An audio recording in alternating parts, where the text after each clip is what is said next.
Assalamu alaikum. Welcome to Little Dreamers Afnan and it's me Afnan.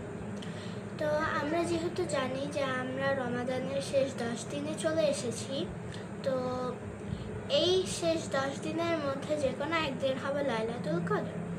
লাইলাতুল কদর কিন্তু খুবই গুরুত্বপূর্ণ, কারণ এই দিন নবী মুহাম্মদ সাল্লাল্লাহু আলাইহি ওয়াসাল্লামের উপর আল্লাহ প্রথম কোরআন নাজিল করেছিলেন।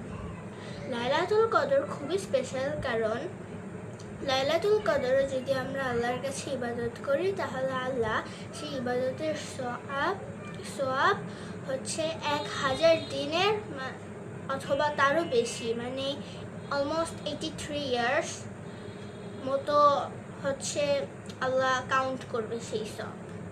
তো এজন্য লাইলাতুল কদর কিন্তু খুবই স্পেশাল। অ্যান্ড লাইলাতুল কদরে আমরা যদি আল্লাহর কাছে মন থেকে আন্তরিকভাবে দোয়া করি, ইবাদত করি এবং আল্লাহর কাছে মাফ চাই, তাহলে আল্লাহ পূর্বের যত গুনাহ আছে তা মাফ করে দিতে পারে।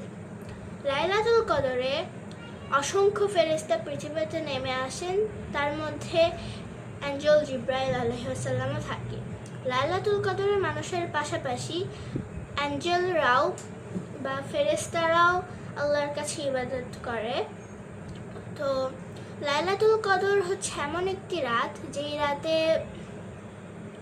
যেই রাত হচ্ছে রাত থেকে একেবারে সকাল পর্যন্ত এটি একটি শান্তিপূর্ণ এবং বরকতময় রাত থাকে।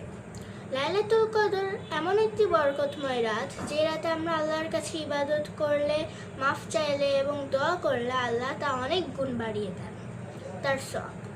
তো লাইলাতুল কদরে আমাদের অনেক দোয়া করা উচিত এবং আল্লাহর কাছে মাফ চাওয়া উচিত।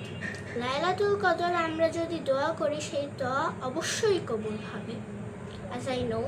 তো থ্যাংকস ফর ওয়াচিং। আসসালামু আলাইকুম।